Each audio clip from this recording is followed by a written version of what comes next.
सारे विद्यार्थियों ने बढ़ चढ़कर हिस्सा लिया है और उसी कड़ी में आज हमारे बीच है सरदार गुरबचन सिंह मोखा जी।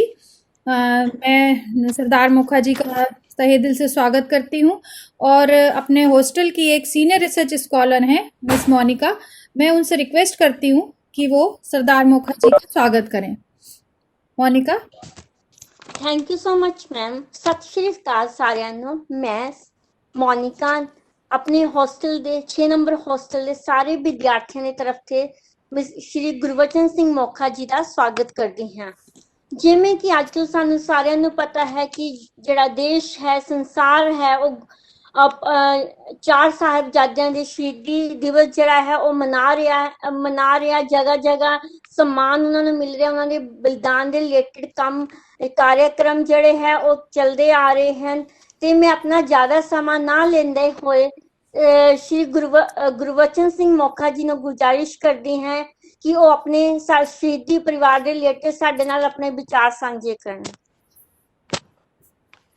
हेलो, आवाज आ रही है? हेलो। हाँ जी सर, सर आ रही है आवाज। सुनाई, हाँ सुनाई दे रहे हैं सर। ठीक ठीक ठीक है।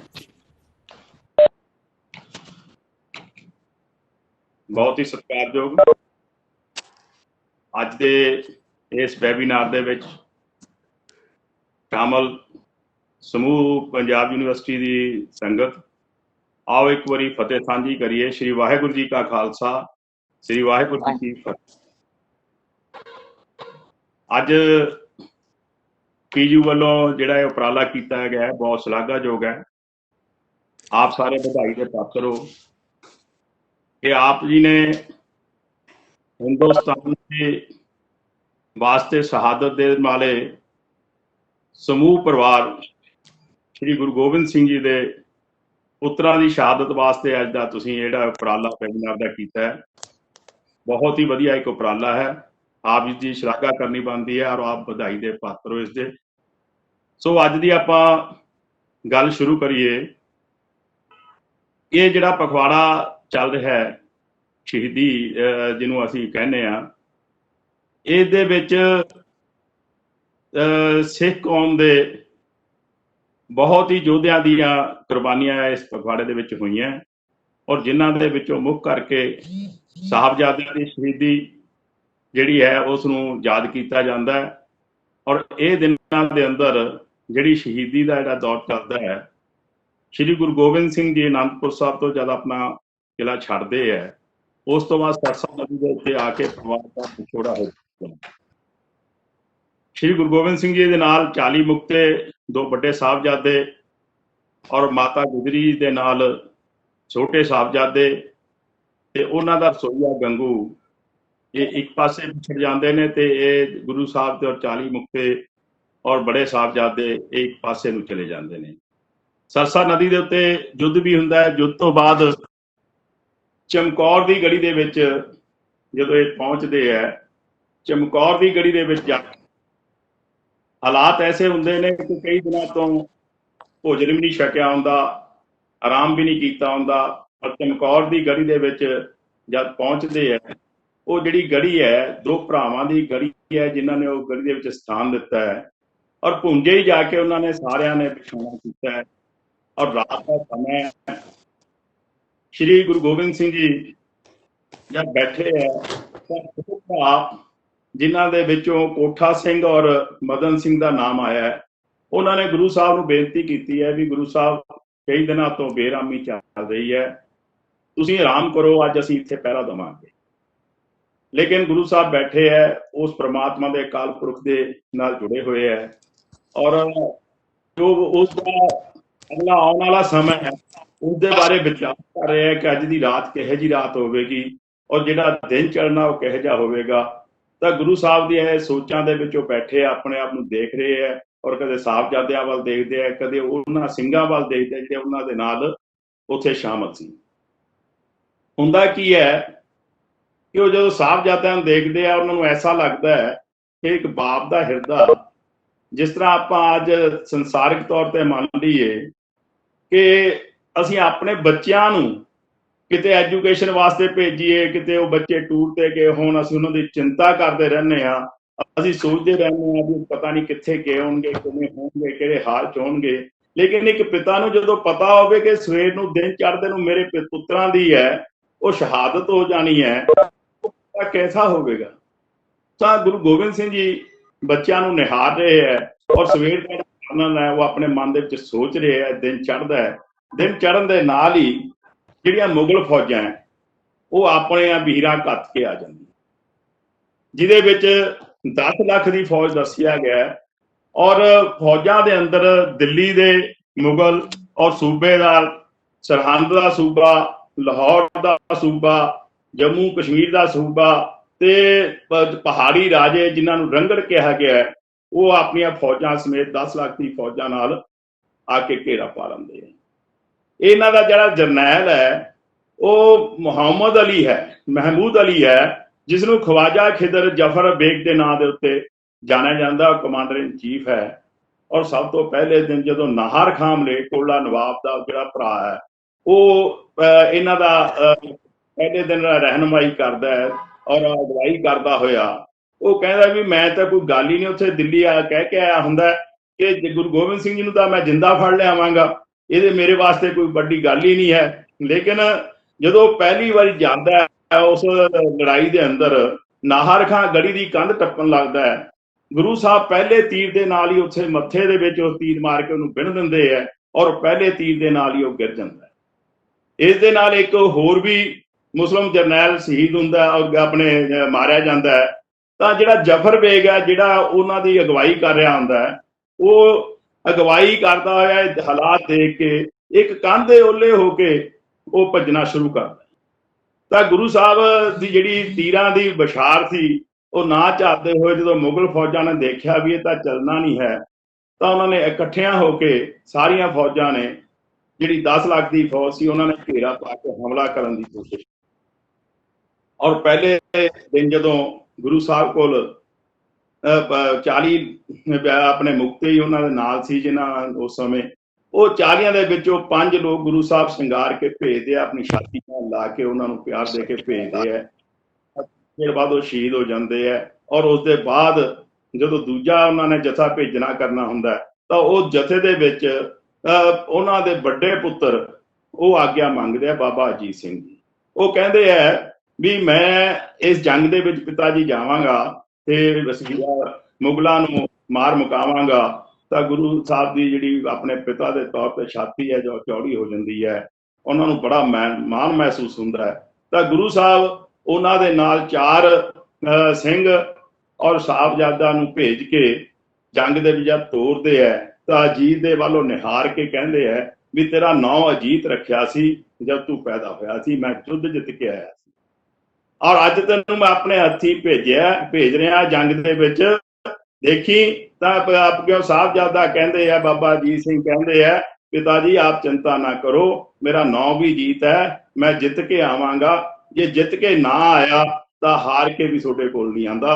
ਔਰ ਚਲੇ ਜਾਂਦੇ ਆ, ਜੰਗ ਜਾਂਦੇ ਆ। ਜੰਗ ਜਾ ਕੇ ਉਹ ਆਪਣੇ ਜੌਹਰ ਦਿਖਾਉਂਦੇ ਆ ਦੁਸ਼ਮਣਾਂ ਦੇ ਨਾਲ, ਆਪਣੇ ਤੀਰਾਂ ਤਲਵਾਰਾਂ ਦੇ ਨਾਲ ਪੂਰਾ ਜੌਹਰ ਦਿਖਾ ਕੇ ਜਦੋਂ ਆਪਣੇ ਜੰਗ ਦੇ ਮੈਦਾਨ ਦੇ ਵਿੱਚ ਪਹੁੰਚਦੇ ਆ, ਮੁਗਲਾਂ ਨੂੰ ਪਤਾ ਲੱਗਦਾ ਹੈ ਕਿ ਇਹ ਗੁਰੂ ਗੋਬਿੰਦ ਸਿੰਘ ਦੇ ਵੱਡੇ ਸਾਹਿਬਜ਼ਾਦੇ ਹੈ ਤੇ ਜਿਹੜੇ ਨਾਲ 4 ਸਿੰਘ ਗਏ ਹੋਏ ਆ ਉਹ ਸ਼ਹੀਦ ਹੋ ਗਏ ਹੁੰਦੇ ਆ।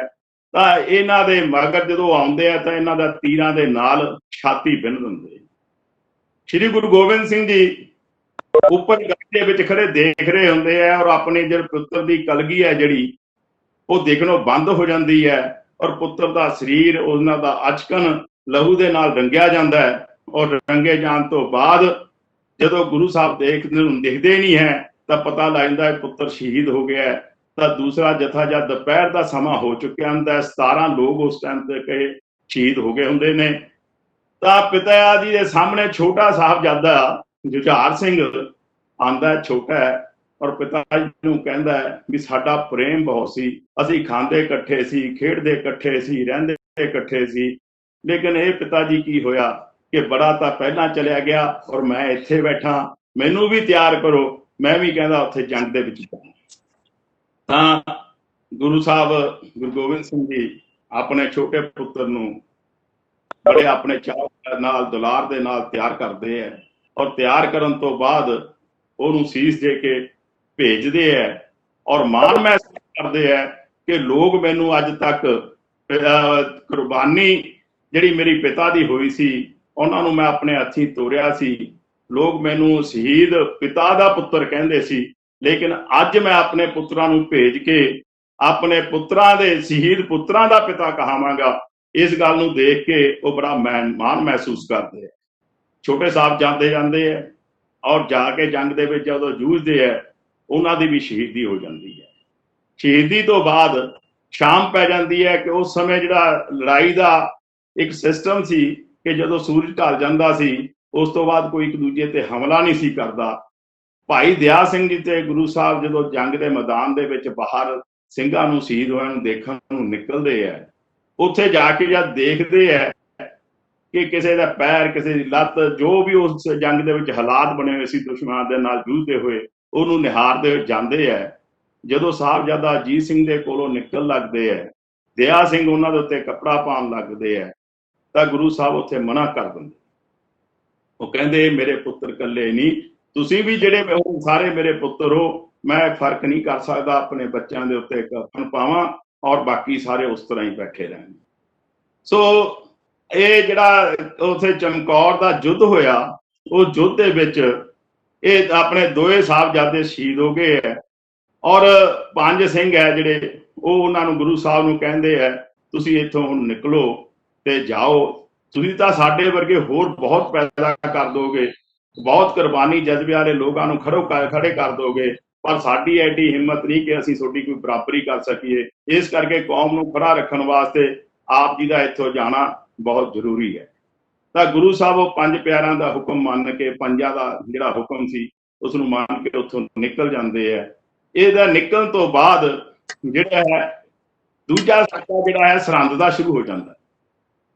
ਹੁਣ ਗੁਰੂ ਸਾਹਿਬ ਤਾਂ ਆਪਣੇ ਮਾਛੀਵਾੜੇ ਵੱਲ ਚਲੇ ਗਏ ਹੈ ਤੇ ਇਧਰ ਸਰਹੰਦ ਦੇ ਅੰਦਰ ਜਿਹੜਾ ਸਾਕਾ ਹੋਣ ਜਾ ਰਿਹਾ ਹੈ ਉਹ ਬਹੁਤ ਹੀ ਇੱਕ ਮਹਾਨ ਸਾਕਾ ਹੈ, ਜਿਸ ਨੂੰ ਅਸੀਂ ਦੇਖ ਕੇ ਕਈ ਵਾਰੀ ਆਪਾਂ ਗੱਲ ਤਾਂ ਕਰ ਲੈਂਦੇ ਹਾਂ, ਭਾਸ਼ਣ ਦੇਣਾ ਬਹੁਤ ਸੌਖਾ ਹੈ, ਗੱਲ ਕਹਿਣੀ ਬਹੁਤ ਸੌਖੀ ਹੈ, ਲੇਕਿਨ ਕਿ ਉਸਨੂੰ ਆਪਣੇ ਸਰੀਰ ਤੇ ਹੰਡਾਉਣਾ ਪਵੇ ਤਾਂ ਮੈਨੂੰ ਲੱਗਦਾ ਵੀ ਬਹੁਤ ਔਖੀ ਗੱਲ ਹੈ। ਇਹਨੂੰ ਦੇਖਣਾ ਸੋਚਣਾ ਵੀ ਬਹੁਤ ਸਾਡੇ ਵਾਸਤੇ, ਮਨੁੱਖਾਂ ਵਾਸਤੇ ਇੱਕ ਵੱਡੀ ਗੱਲ ਹੈ ਕਿ ਅਸੀਂ ਉਸ ਨੂੰ ਸੋਚ ਵੀ ਨਹੀਂ ਸਕਦੇ ਜਿਹੜੀਆਂ ਕੁਰਬਾਨੀਆਂ ਉਹ ਸਾਹਿਬਜ਼ਾਦਿਆਂ ਨੇ ਉੱਥੇ ਕੀਤੀਆਂ। ਸਾਧ ਸੰਗਤ ਜੀ, ਦੂਸਰੇ ਪਾਸੇ ਤੋਂ ਗੰਗੂ, ਮਾਤਾ ਗੁਜਰੀ ਜੀ ਤੇ ਛੋਟੇ ਸਾਹਿਬਜ਼ਾਦੇ ਉੱਥੋਂ ਵਿਛੜ ਕੇ ਸਰਸਾ ਨਦੀ ਤੋਂ ਚਲੇ ਜਾਂਦੇ ਹੈ। ਗੰਗੂ ਆਪਣੇ ਘਰੇ ਲਿਜਾ ਕੇ ਉਹਨਾਂ ਨੂੰ ਰੋਟੀ ਪਾਣੀ ਖਵਾਉਂਦਾ। ਰਾਤ ਦਾ ਸਮਾਂ ਹੋ ਜਾਂਦਾ ਹੈ ਔਰ ਸਮੇਂ ਤੋਂ ਬਾਅਦ ਜਦ ਆਰਾਮ ਕਰਨ ਦੀ ਵਾਰੀ ਆਉਂਦੀ ਹੈ, ਆਪਣੀ ਮਾਤਾ ਜੀ ਮੰਜੇ ਦੇ ਉੱਤੇ ਪਏ ਆਰਾਮ ਕਰ ਰਹੇ ਹੈ, ਦੋਨੇ ਸਾਹਿਬ ਬਗਲਾਂ ਦੇ ਵਿੱਚ ਬੈਠੇ ਹੈ ਔਰ ਪਰਿਵਾਰਕ ਜਿਸ ਤਰ੍ਹਾਂ ਬੱਚੇ ਗੱਲਾਂ ਕਰਦੇ ਉਵੇਂ ਗੱਲਾਂ ਕਰ ਰਹੇ ਹੈ। ਮਾਤਾ ਜੀ ਨੂੰ ਪੁੱਛ ਰਹੇ ਹੈ ਕਿ ਵੱਡੇ ਵੀਰ ਉੱਥੇ ਸਰਸਾ ਨਦੀ ਦੇ ਉੱਤੇ ਆਪਣੇ ਜੌਹਰ ਦਿਖਾਉਂਦੇ ਸੀਗੇ, ਲੜਾਈ ਦੇ ਵਿੱਚ ਸ਼ਾਮਲ ਸੀਗੇ, ਉਸ ਤੋਂ ਬਾਅਦ ਸਾਨੂੰ ਭੁੱਲ ਹੀ ਗਏ। ਮਾਤਾ ਨੂੰ ਪੁੱਛਦੇ ਆ ਵੀ ਉਹ ਕਦੋਂ ਆਉਣਗੇ, ਜਦੋਂ ਆਉਣਗੇ ਅਸੀਂ ਉਹਨਾਂ ਨਾਲ ਰੁੱਸ ਜਾਾਂਗੇ, ਪਿਤਾ ਜੀ ਨਾਲ ਰੁੱਸ ਜਾਾਂਗੇ, ਫਿਰ ਉਹ ਸਾਨੂੰ ਮਨਾਉਣਗੇ ਔਰ ਮਨਾਉਣ ਤੋਂ ਬਾਅਦ ਫਿਰ ਅਸੀਂ ਬੜੇ ਔਖੇ ਹੋ ਕੇ ਉਹਨਾਂ ਨਾਲ ਮੰਨਾਂਗੇ ਔਰ ਕਹਾਂਗੇ ਕਿ ਅੱਜ ਤੋਂ ਬਾਅਦ ਛੱਡ ਕੇ ਨਹੀਂ ਜਾਣਾ। ਤਾਂ ਮਾਤਾ ਜੀ ਉਹਨਾਂ ਨੂੰ ਕਹਿ ਰਹੇ ਹੈ, ਕਹਿੰਦੇ ਬੱਚਿਓ ਵੀ ਤੁਸੀਂ ਮਿਲੋਗੇ ਤਾਂ ਜ਼ਰੂਰ, ਪਰ ਜਾ ਕੇ ਦਾਦੇ ਦੀ ਗੋਦੀ ਦੇ ਵਿੱਚ ਮਿਲੋਗੇ। ਔਰ ਕਿੱਡਾ ਵੱਡਾ ਉਸ ਮਾਤਾ ਦਾਦੀ ਮਾਤਾ ਦਾ ਜਿਗਰਾ ਹੋਣਾ ਹੈ ਜਿਹੜੀ ਉਹ ਸਾਹਮਣੇ ਸਾਰਾ ਕੁਝ ਦੇਖ ਰਹੀ ਹੋਣੀ ਹੈ। ਤਾਂ ਗੰਗੂ ਦੇ ਮਨ ਦੇ ਵਿੱਚ ਥੋੜੀ ਬੇਈਮਾਨੀ ਆ ਜਾਂਦੀ ਹੈ। ਉਹਨੂੰ ਲੱਗਦਾ ਵੀ ਮਾਤਾ ਜੀ ਕੋਲ ਜਿਹੜਾ ਖੁਰਜੀ ਹੈ ਮੋਹਰਾਂ ਦੀ, ਇਹਨਾਂ ਕੋਲ ਜੋ ਵੀ ਹੈ ਇਹ ਕਿਸੇ ਤਰੀਕੇ ਨਾਲ ਹੜੱਪਿਆ ਜਾਵੇ ਔਰ ਉਹੀ ਕੰਮ ਕਰਦਾ, ਉਹਨਾਂ ਦੀ ਖੁਰਜੀ ਉਸ ਤੋਂ ਲੈ ਲੈਂਦਾ ਹੈ ਤੇ ਦੂਜੇ ਪਾਸੇ ਉਹ ਲਾਲਚ ਕਰ ਲੈਂਦਾ ਹੈ ਵੀ ਇਹ ਤਾਂ ਮੇਰੇ ਕੋਲ ਆ ਗਿਆ ਤੇ ਮੈਂ ਹੁਣ ਮੁਖਬਰੀ ਕਰਕੇ ਬਾਦਸ਼ਾਹ ਦੇ ਦਰਬਾਰ ਦੇ ਵਿੱਚੋਂ ਉੱਥੋਂ ਵੀ ਇਨਾਮ ਪ੍ਰਾਪਤ ਕਰਾਂਗਾ ਔਰ ਇਹਨਾਂ ਨੂੰ ਫੜਾਉਣ ਦੀ ਯੋਜਨਾ ਬਣਾਉਣੀ ਸ਼ੁਰੂ ਕਰ ਦਿੰਦੀ। ਸਵੇਰੇ ਉੱਠਦਾ ਹੈ ਤਾਂ ਮਾਤਾ ਕਹਿੰਦੀ ਹੈ, ਪੁੱਛਦੀ ਹੈ ਵੀ ਗੰਗੂ ਤਾਂ ਚੰਗਾ ਕੀਤਾ ਜਿਹੜਾ ਆਪਣੇ ਖੁਰਜੀ ਸੀ ਮੋਹਰਾਂ ਦੀ ਉਹ ਤੂੰ ਸੰਭਾਲ ਲਈ ਹੈ ਔਰ ਸੰਭਾਲ ਕੇ ਰੱਖੀ ਹੈ, ਬਹੁਤ ਹੀ ਚੰਗੀ ਗੱਲ ਹੈ। ਇੱਧਰ ਉੱਧਰ ਹੋ ਜਾਂਦੀ ਤਾਂ ਗੰਗੂ ਉੱਥੇ ਹੀ ਤੜਫ ਜਾਂਦਾ ਹੈ। ਉਹ ਕਹਿੰਦਾ ਵੀ ਮੈਂ ਤੁਹਾਨੂੰ ਰਾਤ ਨੂੰ ਇੱਥੇ ਰੱਖਿਆ, ਤੁਹਾਡੀ ਸੇਵਾ ਕੀਤੀ, ਤੁਹਾਡੀ ਸਾਂਭ ਸੰਭਾਲ ਕੀਤੀ, ਤੁਹਾਨੂੰ ਸਥਾਨ ਦਿੱਤਾ ਔਰ ਤੁਸੀਂ ਮੇਰੇ ਤੇ ਚੋਰੀ ਦਾ ਇਲਜ਼ਾਮ ਲਾ ਰਹੇ ਹੋ। ਬਾਹਰ ਜਾ ਕੇ ਰੌਲਾ ਪਾਉਣਾ ਸ਼ੁਰੂ ਕਰ ਦਿੰਦਾ ਕਿਉਂਕਿ ਮਨ ਤਾਂ ਪਹਿਲਾਂ ਹੀ ਬੇਈਮਾਨ ਹੋ ਚੁੱਕਿਆ ਹੁੰਦਾ। ਔਰ ਦਰਬਾਰ ਜਾ ਕੇ ਉਹ ਸੂਬੇ ਕੋਲ ਕਹਿ ਦਿੰਦਾ ਔਰ ਸਾਹਿਬਜ਼ਾਦਿਆਂ ਨੂੰ ਉਹ ਫੜਾ ਦਿੰਦਾ ਜਾਂ ਤਿੰਨਾਂ ਨੂੰ ਫੜ ਕੇ ਲੈ ਜਾਂਦੇ ਹੈ ਠੰਡੇ ਬੁਰਜ ਦੇ ਵਿੱਚ ਉਹਨਾਂ ਨੂੰ ਕੈਦ ਕਰ ਦਿੱਤਾ ਜਾਂਦਾ ਔਰ ਕੈਦ ਕਰਨ ਤੋਂ ਬਾਅਦ ਉਥੇ ਨਾ ਤਾਂ ਪੈਣ ਵਾਸਤੇ ਕੋਈ ਬਿਸਤਰਾ ਹੈ ਨਾ ਕੋਈ ਕੱਪੜਾ ਉੱਪਰ ਲੈਣ ਵਾਸਤੇ ਠੰਡ ਹੈ ਜਿਸ ਤਰ੍ਹਾਂ ਅੱਜ ਦੇਖ ਰਹੇ ਹਾਂ ਅੱਜ ਦੇ ਦਿਨਾਂ ਦੇ ਵਿੱਚ ਕਿੰਨੀ ਬਹੁਤ ਹੀ ਸਰਦੀ ਪੈ ਰਹੀ ਹੈ ਔਰ ਉੱਥੇ ਜਦੋਂ ਬੁਰਜ ਜਿਹੜਾ ਬਣਿਆ ਹੋਇਆ ਸੀ ਕੋਲ ਦੀ ਨਦੀ ਗੁਜ਼ਰਦੀ ਸੀ ਉਹਦਾ ਜਿਹੜਾ ਪਾਣੀ ਸੀ ਉਸ ਦੇ ਵਿੱਚੋਂ ਹਵਾ ਕ੍ਰਾਸ ਹੁੰਦੀ ਸੀ ਗਰਮੀ ਦੇ ਮੌਸਮ ਦੇ ਵਾਸਤੇ ਉਹ ਬਣਾਈ ਗਈ ਸੀ ਉਹ ਠੰਡੀ ਹਵਾ ਦੇ ਨਾਲ ਉੱਥੇ ਸਰੀਰ ਨੂੰ ਜਿਹੜੀ ਰਾਹਤ ਮਿਲਦੀ ਸੀ ਔਰ ਇਹ ਦਿਨਾਂ ਦੇ ਵਿੱਚ ਜਿਹੜੀ ਉੱਥੇ ਹਵਾ ਲੱਗਦੀ ਹੋਣੀ ਹੈ ਉਹ ਕਿੱਦਾਂ ਦੀ ਲੱਗਦੀ ਹੋਣੀ ਹੈ ਤਾਂ 3 ਦਿਨ ਉੱਥੇ ਬੀਤੇ ਹੈ ਉਹ 3 ਦਿਨਾਂ ਦੇ ਵਿੱਚ ਰਾਤ ਨੂੰ ਸਰਦੀ ਦੇ ਵਿੱਚ ਕੱਟਣਾ ਦੂਜੇ ਦਿਨ ਸਵੇਰੇ ਜਦੋਂ ਉਹਨਾਂ ਨੂੰ ਦਰਬਾਰ ਦੇ ਵਿੱਚ ਸਾਹਿਬਜ਼ਾਦਿਆਂ ਨੂੰ ਪੇਸ਼ ਕਰਨਾ ਹੁੰਦਾ ਹੈ ਤਾਂ ਸਾਹਿਬਜ਼ਾਦਿਆਂ ਨੂੰ ਬੁਲਾ ਕੇ ਲੈ ਕੇ ਜਾਂਦੇ ਹੈ ਉਹਨਾਂ ਵਾਸਤੇ ਇੱਕ ਸਕੀਮ ਘੜੀ ਜਾਂਦੀ ਹੈ ਕਿ ਇਹਨਾਂ ਦਾ ਸਿਰ ਨਵਾਉਣ ਦੇ ਵਾਸਤੇ ਜਿਹੜੇ ਪਹਿਲਾਂ ਪੁਰਾਣੇ ਜਿਹੜੇ ਸਾਡੇ ਦਰਵਾਜ਼ੇ ਹੁੰਦੇ ਸੀ ਵੱਡੇ ਦਰਵਾਜ਼ਿਆਂ ਦੇ ਤੇ ਖਿੜਕੀ ਰੱਖੀ ਹੁੰਦੀ ਜੀ ਛੋਟੀ ਵੱਡਾ ਦਰਵਾਜ਼ਾ ਬੰਦ ਕਰਕੇ ਛੋਟੀ ਖਿੜਕੀ ਖੋਲ ਦਿੱਤੀ ਜਾਂਦੀ ਹੈ ਜਿਹਦੇ ਵਿੱਚੋਂ ਸਿਰ ਕੱਢ ਕੇ ਅੰਦਰ ਆਪਣੇ ਪੈਰ ਪਹਿਲਾਂ ਪਾਉਣਾ ਪੈਂਦਾ ਸੀ ਸਿਰ ਬਾਅਦ ਦੇ ਵਿੱਚ ਲੈ ਕੇ ਜਾਂਦੇ ਸੀ ਲੇਕਿਨ ਸਾਹਿਬਜ਼ਾਦਿਆਂ ਨੇ ਆਪਣੀ ਉਹ ਛੋਟੀ ਉਮਰ ਦੇ ਵਿੱਚ ਜਿਹੜੇ ਕਿ 7 ਔਰ 9 ਸਾਲ ਦੇ ਸੀ ਉਹਨਾਂ ਨੇ ਆਪਣਾ ਇੱਕ ਯੋਜਨਾ ਬਣਾ ਕੇ ਜਦੋਂ ਗਏ ਪਹਿਲਾਂ ਜਾ ਕੇ ਪੈਰ ਅੰਦਰ ਕੀਤੇ ਫਿਰ ਸਿਰ ਅੰਦਰ ਕੀਤਾ ਔਰ ਸਿਰ ਅੰਦਰ ਕਰਨ ਤੋਂ ਬਾਅਦ ਉਹਨਾਂ ਨੇ ਜੈਕਾਰਾ ਲਾਇਆ ਬੋਲੇ ਸੋ ਨਿਹਾਲ ਸਤਿ ਸ੍ਰੀ ਅਕਾਲ ਦਾ ਤਾਂ ਉਹ ਜਿਹੜੇ ਉਹਨਾਂ ਨੂੰ ਮੁਲਾਜ਼ਮ ਲੈ ਕੇ ਜਾ ਰਹੇ ਸੀ ਉਹ ਸਾਰੇ ਹੈਰਾਨ ਹੋਏ ਔਰ ਸੂਬੇ ਦੀ ਕਚਹਿਰੀ ਦੇ ਵਿੱਚ ਉਹਨਾਂ ਨੂੰ ਪੇਸ਼ ਕੀਤਾ ਗਿਆ ਔਰ ਪੇਸ਼ ਕਰਨ ਦੇ ਸਮੇਂ ਉਹਨਾਂ ਦੇ ਸਾਹਮਣੇ ਉਹੀ ਸ਼ਰਤਾਂ ਰੱਖੀਆਂ ਗਈਆਂ ਜਾਂ ਤਾਂ ਈਨ ਮੰਨ ਲਓ ਜਾਂ ਤਾਂ ਆਪਣੇ ਮਰਨ ਲਈ ਤਿਆਰ ਹੋ ਜਾਓ ਇਹ ਲਾਲਚ ਦਿੱਤੇ ਗਏ ਛੋਟੇ ਬੱਚੇ ਸੀ ਬੜਾ ਉਹਨਾਂ ਨੂੰ ਲੁਭਾਵ ਨੇ ਲਾਲਚ ਦਿੱਤੇ ਲੇਕਿਨ ਬੱਚਿਆਂ ਨੇ ਕੋਈ ਉਹਨਾਂ ਦੇ ਲੁਭਾਣੇ ਜਿਹੜੇ ਲਾਲਚੀ ਉਹ ਮੰਨੇ ਨਹੀਂ ਔਰ ਕਿਹਾ ਕਿ ਅਸੀਂ ਤਾਂ ਗੁਰੂ ਸਾਹਿਬ ਦੇ ਬੱਚੇ ਆ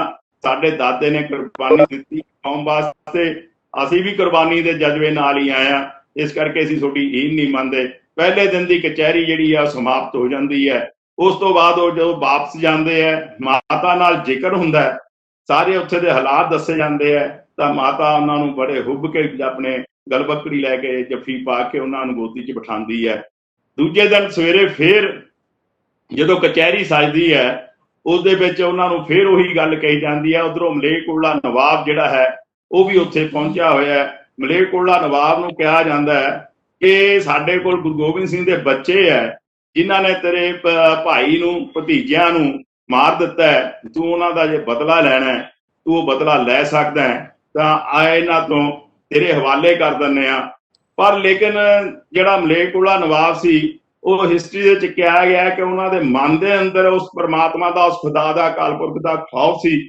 ਉਹ ਕਹਿੰਦਾ ਵੀ ਜੰਗ ਸਾਡੀ ਇਹਨਾਂ ਦੇ ਪਿਤਾ ਦੇ ਨਾਲ ਹੈ ਇਹਨਾਂ ਦੇ ਪਿਤਾ ਨੇ ਮੇਰੇ ਭਾਈ ਨੂੰ ਮਾਰਿਆ ਮੇਰੇ ਭਤੀਜਿਆਂ ਨੂੰ ਮਾਰਿਆ ਨਾ ਕਿ ਇਹਨਾਂ ਨੇ ਮਾਰਿਆ ਇਸ ਕਰਕੇ ਤੂੰ ਪਰਮਾਤਮਾ ਤੋਂ ਡਰ ਅਕਾਲ ਪੁਰਖ ਤੋਂ ਡਰ ਸੂਬੇ ਨੂੰ ਕਹਿੰਦਾ ਵੀ ਤੂੰ ਜਾ ਕੇ ਉਸ ਪਰਮਾਤਮਾ ਦੀ ਦਰਗਾਹ ਦੇ ਵਿੱਚ ਤੈਨੂੰ ਇਸ ਗੱਲ ਦਾ ਜਵਾਬ ਦੇਣਾ ਪੈਣਾ ਕਿਉਂਕਿ ਜਿਹੜਾ ਇਸਲਾਮ ਹੈ ਇਹ ਨਹੀਂ ਕਹਿੰਦਾ ਕਿ ਪਿਤਾ ਦੀ ਜਿਹੜੀ ਬਦਲਾ ਹੈ ਉਹ ਬੱਚਿਆਂ ਤੋਂ ਲਿਆ ਜਾਵੇ ਇਸ ਕਰਕੇ ਮੈਂ ਬੱਚਿਆਂ ਤੋਂ ਨਹੀਂ ਜਿੱਦਣ ਲੜਾਈ ਹੋਊਗੀ ਯੁੱਧ ਹੋਊਗਾ ਜਿੱਦਣ ਗੁਰੂ ਸਾਹਿਬ ਮੇਰੇ ਸਾਹਮਣੇ ਹੋਣਗੇ ਮੈਂ ਉਹਨਾਂ ਨਾਲ ਦੋ ਹੱਥ ਕਰੂੰਗਾ ਲੇਕਿਨ ਇਹਨਾਂ ਨਾਲ ਨਹੀਂ ਕਰੂੰਗਾ ਤਾਂ ਸੂਬਾ ਸਰਹੰਦ ਮਲੇਰਕੋਟਲਾ ਨਵਾਬ ਤੋਂ ਵੀ ਖਫਾ ਹੁੰਦਾ ਔਰ ਕਾਜੀ ਫਤਵਾ ਦਿੰਦਾ ਫਤਵਾ ਦੇ ਕੇ ਇਹਨਾਂ ਨੀਹਾਂ ਵਿੱਚ ਚਿਣਨ ਦੀ ਗੱਲ ਕਰਦੇ ਹੈ ਦੋਨੇ ਸਾਹਿਬਜ਼ਾਦਿਆਂ ਦੇ ਵਾਸਤੇ ਨੀਹਾਂ ਦੀ ਤਿਆਰੀ ਹੋ ਜਾਂਦੀ ਹੈ ਨੀਹਾਂ ਚਿਣੀਆਂ ਜਾਣ ਲੱਗਦੀਆਂ ਇੱਟਾਂ ਰੱਖੀਆਂ ਜਾ ਰਹੀਆਂ ਨੇ ਔਰ ਜਿਹੜੇ ਜਲਾਦ ਹੈ ਉਹ ਖੜੇ ਹੈ ਬੱਚੇ ਅਡੋਲ ਪ੍ਰਮਾਤਮਾ ਦਾ ਨਾਮ ਲੈਂਦੇ ਜਕਾਰੇ ਬੁਲਾਉਂਦੇ ਉੱਥੇ ਬੈਠੇ ਹੈ ਔਰ ਨੀਹਾਂ ਦੇ ਵਿੱਚ ਜਦੋਂ ਚਿਣਾਈ ਹੋ ਰਹੀ ਹੈ ਚਿਣਾਈ ਹੌਲੀ ਹੌਲੀ ਜਿਹੜੀ ਉੱਪਰ ਨੂੰ ਜਾ ਰਹੀ ਹੈ ਸਾਹਿਬਜ਼ਾਦੇ ਵੀ ਬੜੇ ਅਡੋਲ ਖੜੇ ਹੈ ਜਦੋਂ ਛੋਟੇ ਸਾਹਿਬਜ਼ਾਦਿਆਂ ਦੇ ਗਰਦਨ ਤੱਕ ਦੀਵਾਰ ਆ ਜਾਂਦੀ ਹੈ ਤਾਂ ਬੜੇ ਸਾਹਿਬਜ਼ਾਦੇ ਉਹਨਾਂ ਨੂੰ ਦੇਖ ਕੇ ਉਹਨਾਂ ਦੇ ਦਿਮਾਗ ਦੇ ਵਿੱਚ ਜੋ ਰਾਈਟਰ ਲਿਖਦੇ ਆ ਇਤਿਹਾਸ ਲਿਖਦਾ ਹੈ ਕਿ ਉਹਨਾਂ ਦੇ ਅੱਖਾਂ ਦੇ ਵਿੱਚ ਹੰਝੂ ਆ ਜਾਂਦੇ ਆ ਔਰ ਮਨ ਚਿੰਤਤ ਹੋ ਜਾਂਦਾ ਤਾਂ ਛੋਟਾ ਪੁੱਛਦਾ ਹੈ ਵੀ ਵੀਰ ਤੂੰ ਕੀ ਗੱਲ ਘਬਰਾ ਗਏ ਹੈ ਮੌਤ ਤੋਂ ਡਰ ਗਏ ਹੈ ਤਾਂ ਬੜਾ ਜਵਾਬ ਦਿੰਦਾ ਨਹੀਂ ਕਹਿੰਦਾ ਮੈਂ ਡਰਿਆ ਨਹੀਂ ਕਹਿੰਦਾ ਮੈਨੂੰ ਦੁੱਖ ਇਸ ਗੱਲ ਦਾ ਹੈ ਕਿ ਆਇਆ ਦੁਨੀਆ ਦੇ ਵਿੱਚ ਤੇਰੇ ਤੋਂ ਪਹਿਲਾਂ ਮੈਂ ਸੀ ਪਰ ਜਾ ਪਹਿਲਾਂ ਤੂੰ ਰਿਹਾ ਇਹ ਉਹਨਾਂ ਦਾ ਦੋਨਾਂ ਦਾ ਜਿਹੜਾ ਕਿਰਦਾਰ ਸੀ ਸਾਹਿਬਜ਼ਾਦਿਆਂ ਦਾ ਉਹਨੂੰ ਸੋਚਣਾ ਚਾਹੀਦਾ ਹੈ ਅੱਜ ਸਾਡੇ ਸਮਾਜ ਦੇ ਵਿੱਚ ਕਈ ਕੁਰੀਤੀਆਂ ਐਸੀਆਂ ਪੈਦਾ ਹੋ ਚੁੱਕੀਆਂ ਚਾਹੇ ਵਿਸ਼ਾ ਸ਼ਹੀਦੀ ਦਾ ਹੈ ਲੇਕਿਨ ਅੱਜ ਸਮਾਜ ਦੇ ਵਿੱਚ ਜ਼ਰੂਰਤਾਂ ਨੇ ਇਹ ਗੱਲਾਂ ਦੀਆਂ ਅੱਜ ਸਾਡਾ ਕਿਤੇ ਨਾ ਕਿਤੇ ਭਾਈ ਭਰਾਪਨ ਤੌਰ ਤੇ ਅਸੀਂ ਸਾਡੇ ਜਿਹੜੇ ਮਨ ਹੈ ਉਹ ਇੰਨੇ ਮੈਲੇ ਚ ਹੋ ਚੁੱਕੇ ਹੈ। ਅਸੀਂ ਤਾਂ ਕਈ ਵੀ ਇੱਕ ਦੂਜੇ ਨੂੰ ਦੇਖ ਕੇ ਖੁਸ਼ ਵੀ ਨਹੀਂ ਹੁੰਦੇ, ਲੇਕਿਨ ਇੱਕ ਪਾਸੇ ਉਹ ਸੀ ਜਿਨ੍ਹਾਂ ਨੇ ਕਿਹਾ ਵੀ ਤੂੰ ਮੈਂ ਪਹਿਲਾਂ ਆਇਆ ਮੈਂ ਤੇ ਜਾ ਪਹਿਲਾਂ ਤੂੰ ਰਿਹਾ। ਕਿੱਡਾ ਪ੍ਰੇਮ ਉਹਨਾਂ ਦਾ ਆਪਸ ਦੇ ਵਿੱਚ ਹੋਊਗਾ। ਔਰ ਇਸੇ ਤਰ੍ਹਾਂ ਹੀ ਉਹਨਾਂ ਦੀ ਜਦ ਦੀਵਾਰਾਂ ਚਿਣੀਆਂ ਗਈਆਂ ਔਰ ਅਖੀਰ ਦੇ ਵੀ ਦੀਵਾਰ ਫਟੀ, ਦੋਨੇ ਸਾਹਿਬਜ਼ਾਦੇ ਜ਼ਮੀਨ ਤੇ ਡਿੱਗੇ ਔਰ ਜ਼ਮੀਨ ਤੋਂ ਡਿੱਗਣ ਤੋਂ ਬਾਅਦ ਜੋ ਹਾਲਾਤ ਸੀ ਇੱਥੇ ਦੇ ਸਰਹੰਦ ਦੇ ਉਹ ਆਪਾਂ ਸਾਰੇ ਜਾਣਦੇ ਆ। ਇਹ ਦੁਹਰਾਣਾ ਜਿਹੜਾ ਹੈਗਾ ਇਤਿਹਾਸ ਨੂੰ ਯਾਦ ਕਰਨਾ, ਸਾਡੇ ਵਿਰਸੇ ਨੂੰ ਯਾਦ ਕਰਨਾ, ਕੌਮ ਨੂੰ ਖੜਾ ਰੱਖਣਾ, ਦੇਸ਼ ਨੂੰ ਖੜੇ ਰੱਖਣ ਦੀ ਗੱਲ ਹੈ। ਕਿਉਂਕਿ ਮੈਂ ਸਮਝਦਾ ਵੀ ਜਿਹੜੇ ਲੋਕ ਆਪਣੇ ਵਿਰਸੇ ਨੂੰ ਯਾਦ ਨਹੀਂ ਕਰਦੇ, ਜਿਹੜੇ ਕੌਮਾਂ ਆਪਣੇ ਵਿਰਸੇ ਨੂੰ ਯਾਦ ਨਹੀਂ ਕਰਦੀਆਂ, ਜਿਹੜਾ ਦੇਸ਼ ਆਪਣੇ ਪਿਛਲੇ ਬੀਤੇ ਹੋਏ ਇਤਿਹਾਸ ਨੂੰ ਯਾਦ ਨਹੀਂ ਕਰਦਾ, ਉਹ ਅੱਜ ਵੀ ਗੁਲਾਮ ਹੋ ਸਕਦਾ ਔਰ ਕੱਲ ਵੀ ਹੋ ਸਕਦਾ। ਇਸ ਕਰਕੇ ਸਾਨੂੰ ਇਹ ਆਪਣੇ ਬੱਚਿਆਂ ਦੇ ਵਿੱਚ ਬੈਠ ਕੇ, ਆਪਣੇ ਸਟੂਡੈਂਟ ਦੇ ਵਿੱਚ ਬੈਠ ਕੇ, ਪਰਿਵਾਰਾਂ ਦੇ ਵਿੱਚ ਬੈਠ ਕੇ ਜਿਹੜੀਆਂ ਸਾਡੇ ਦੇਸ਼ ਵਾਸਤੇ ਜੋ ਸ਼ਹੀਦੀਆਂ ਹੋਈਆਂ, ਧਰਮ ਵਾਸਤੇ ਸ਼ਹੀਦੀਆਂ ਆਈਆਂ, ਉਹਨਾਂ ਨੂੰ ਯਾਦ ਕਰਨਾ ਚਾਹੀਦਾ। ਤਾਂ ਛੋਟੇ ਸਾਹਿਬਜ਼ਾਦੇ ਵੀ ਸ਼ਹੀਦ ਹੋ ਜਾਂਦੇ ਆ। ਸੋ ਮੈਂ ਇੱਕ ਇੱਥੇ ਥੋੜੀ ਜਿਹੀ ਗੱਲ ਹੋਰ ਜੋੜਦੇ ਹਾਂ। ਅਸੀਂ ਕਈ ਵਾਰੀ ਨਾ ਕੱਲੀ ਗੰਗੂ ਦੀ ਗੱਲ ਕਰਕੇ, ਗੰਗੂ ਨੂੰ ਕਹਿ ਕੇ ਮਾੜਾ, ਅਸੀਂ ਸਾਰਾ ਇਤਿਹਾਸ ਹੀ ਬਦਲ ਦਿੰਦੇ ਹਾਂ। ਅਸੀਂ ਕਹਿੰਦੇ ਹਾਂ ਵੀ ਗੰਗੂ ਮਾੜਾ, ਗੰਗੂ ਬਾਹਮਣ, ਗੰਗੂ ਇਸ ਤਰ੍ਹਾਂ, ਗੰਗੂ ਇਸ ਤਰ੍ਹਾਂ। ਸਾਡੇ ਕਈ ਵਾਰੀ ਜਿਹੜੇ ਲੋਕ ਹੈ, ਬੋਲਣ ਵਾਲੇ ਬੁਲਾਰੇ ਹੈ, ਵਿਦਵਾਨ ਹੈ, ਉਹ ਗੱਲ ਨੂੰ ਇੱਥੇ ਲਿਆ ਕੇ ਖੜੀ ਕਰਕੇ ਉਹਦਾ ਗੱਲ ਦਾ ਵਿਸ਼ਾ ਬਦਲ ਦਿੰਦੇ ਆ। ਲੇਕਿਨ ਕੱਲਾ ਇੱਕ ਗੰਗੂ ਜੇ ਬੇਈਮਾਨ ਸੀ, ਉਹ ਤਾਂ ਗੁਰੂ ਸਾਹਿਬ ਵੀ ਜਾਣੀ ਜਾਣ ਹੋਣਗੇ ਵੀ ਗੰਗੂ ਨੇ ਕਰਨਾ ਕੀ ਹੈ ਸਾਡੇ ਨਾਲ। ਕੋਈ ਗੁਰੂ ਸਾਹਿਬ ਨੂੰ ਲੁਕਿਆ ਥੋੜਾ ਸੀ, ਜਿਨ੍ਹਾਂ ਨੂੰ ਆਪਣੇ ਬੱਚਿਆਂ ਦਾ ਪਤਾ ਸੀ ਵੀ ਅੱਜ ਸਵੇਰ ਨੂੰ ਉਹਨਾਂ ਨੇ ਸ਼ਹੀਦ ਹੋ ਜਾਣਾ ਹੈ ਔਰ ਇਹਨਾਂ ਨੇ ਵਿਛੜ ਜਾਣਾ ਹੈ, ਨੀਹਾਂ ਚਿਣਿਆ ਜਾਣਾ ਹੈ। ਜਾਣੀ ਜਾਣ ਸੀ, ਅਕਾਲ ਪੁਰਖ ਸੀ, ਉਹ ਆਪ ਉਹਨਾਂ ਦਾ ਰੂਪ ਸੀ। ਉਹਨਾਂ ਨੂੰ ਗੰਗੂ ਬਾਰੇ ਵੀ ਗਿਆਨ ਹੋਣਾ ਹੈ। ਗੰਗੂ ਦੀ ਕਰਤੂਤ ਗੰਗੂ ਨੇ ਭੁਗਤੀ। ਲੇਕਿਨ ਇਸ ਦੇ ਉਲਟ ਜਿਹੜਾ ਮੋਤੀ ਮਹਿਰਾ ਸੀ, ਜਿਹਨੇ ਆਪਣੇ ਪਰਿਵਾਰ ਦੇ ਬੱਚਿਆਂ ਦੇ ਗਹਿਣੇ ਵੇਚ ਕੇ ਵੀ ਉੱਥੇ ਜਿਹੜੇ ਰਖਵਾਲੇ ਸੀਗੇ ਇਸ ਬੁਰਜ ਦੇ, ਉਹਨਾਂ ਨੂੰ ਉਹ ਗਹਿਣੇ ਦੇ ਕੇ ਉਹਦਾ ਮੁੱਲ ਤਾਰ ਕੇ ਦੁੱਧ ਲੈ ਕੇ ਜਾਂਦਾ ਸੀ ਔਰ ਦੁੱਧ ਪਿਆ ਕੇ ਆਉਂਦਾ ਸੀ। ਉਹਦਾ ਤਾਂ ਕਦੇ ਅਸੀਂ ਬਹੁਤ ਜ਼ਿਆਦਾ ਜ਼ਿਕਰ ਵੀ ਨਹੀਂ ਕਰਦੇ, ਉਹਨੂੰ ਕਿਤੇ ਅਸੀਂ ਭੁੱਲ ਜਾ। ਦੀਵਾਨ ਟੋਡਰਮੱਲ ਜਿਹਨੇ ਅਸ਼ਰਫੀਆਂ ਵਸਾਈਆਂ ਔਰ ਸੂਬੇ ਨੇ ਕਿਹਾ ਮੈਂ ਤੈਨੂੰ ਵਿਛਾਉਣ ਨੂੰ ਨਹੀਂ ਕਿਹਾ, ਮੈਂ ਤੈਨੂੰ ਖੜੇ ਕਰਨ ਵਾਸਤੇ ਕਿਹਾ, ਉਹਨੇ ਅਸ਼ਰਫੀਆਂ ਖੜੀਆਂ ਕੀਤੀਆਂ। ਉਹਨੂੰ ਵੀ ਆਪਣੇ ਪਰਿਵਾਰ ਦਾ ਸਾਰਾ ਕੁਝ ਵੇਚਣਾ ਪਿਆ। ਸੋ ਸਾਡੇ ਸਮਾਜ ਨੂੰ ਜੋੜਨ ਵਾਸਤੇ ਸਾਨੂੰ ਉਸ ਕਰੈਕਟਰਾਂ ਦੀ ਜਿਹੜੀ ਉਸ ਸਮੇਂ ਦੇ ਵਿੱਚ ਜਿਹੜੇ ਵੀ ਵਿਅਕਤੀ ਨੇ ਕੋਈ ਵੀ ਯੋਗਦਾਨ ਪਾਇਆ, ਉਹਨਾਂ ਦਾ ਜ਼ਿਕਰ ਵੀ ਇਹ ਸ਼ਹੀਦੀਆਂ ਦੇ ਵਿੱਚ ਲਾਜ਼ਮੀ ਸਾਨੂੰ ਕਰਨਾ ਚਾਹੀਦਾ ਔਰ ਸਾਡੇ ਬੱਚਿਆਂ ਨੂੰ ਇਹ ਦੱਸਣਾ ਚਾਹੀਦਾ। ਅੱਜ ਅਸੀਂ ਕਈ ਵਾਰੀ ਭੁੱਲ ਜਾਂਦੇ ਹਾਂ। ਦਾਸ ਨੂੰ ਇੱਕ ਦਿਨ ਇੱਕ ਪਰਿਵਾਰ ਦੇ ਵਿੱਚ, ਜੈਨ ਪਰਿਵਾਰ 'ਚ ਬੈਠਣ ਦਾ ਮੌਕਾ ਮਿਲਿਆ। ਉਹ ਜੈਨ ਪਰਿਵਾਰ ਦੱਸਣ ਲੱਗਿਆ ਕਿ ਦੀਵਾਨ ਟੋਡਰਮੱਲ ਉਹ ਜਿਹੜਾ ਸੀ ਜੈਨ ਸੀ। ਅੱਜ ਜੈਨ ਸਮਾਜ ਦੇ ਅੰਦਰ ਸੀ ਗੱਲ ਕਰੀਏ, ਮੈਨੂੰ ਲੱਗਦਾ ਵੀ ਬਹੁਤ ਗਿਣਤੀ ਜੈਨ ਸਮਾਜ ਨੂੰ ਨਹੀਂ ਪਤਾ ਹੋਣਾ ਵੀ ਟੋਡਰਮੱਲ ਸਾਡਾ ਜੈਨ ਸੀ। ਔਰ ਇੱਥੇ ਆਪਣੇ ਪਟਿਆਲੇ ਜ਼ਿਲ੍ਹੇ ਦੇ ਵਿੱਚ ਪੈਂਦਾ ਮੇਰਾ ਜਸਟ ਦਿਮਾਗ ਸਟੇਸ਼ਨ ਸਲਿਪ ਹੋ ਗਿਆ। ਮੈਂ ਥੋੜੀ ਦਿਨ ਹੋਏ ਜਾ ਕੇ ਆਇਆ। ਭਵਾਨੀਗੜ੍ਹ ਤੋਂ ਜੇ ਅਸੀਂ ਜਾਈਏ ਹਰਿਆਣੇ ਨੂੰ ਤਾਂ ਰਸਤੇ ਦੇ ਵਿੱਚ ਪੈਂਦਾ ਉਹਦੇ ਉੱਥੇ ਦਾ ਬਸਿੰਦਾ ਸੀ। ਔਰ ਜੈਨ ਸਮਾਜ ਦੇ ਵਿੱਚ ਵੀ ਚਰਚਾ ਕਰੀਏ ਤਾਂ ਜੈਨ ਸਮਾਜ ਨੂੰ ਨਹੀਂ ਪਤਾ। ਔਰ ਸਾਡੇ ਲੋਕਾਂ ਨੂੰ ਕੋਸ਼ਿਸ਼ ਕਰਨੀ ਚਾਹੀਦੀ ਹੈ, ਉਹ ਲੋਕਾਂ ਤੱਕ ਇਹ ਗੱਲ ਪਹੁੰਚਾਉਣੀ ਚਾਹੀਦੀ ਹੈ। ਉਹਨਾਂ ਨੂੰ ਨਾਲ ਲੈ ਕੇ ਦੀਵਾਨ ਟੋਡਰਮੱਲ ਦੀ ਵੀ ਕੋਈ ਨਾ ਕੋਈ ਗਾਥਾ, ਕੋਈ ਨਾ ਕੋਈ ਗੱਲ, ਚਰਚਾ ਸਾਨੂੰ ਕਰਨੀ ਚਾਹੀਦੀ ਹੈ।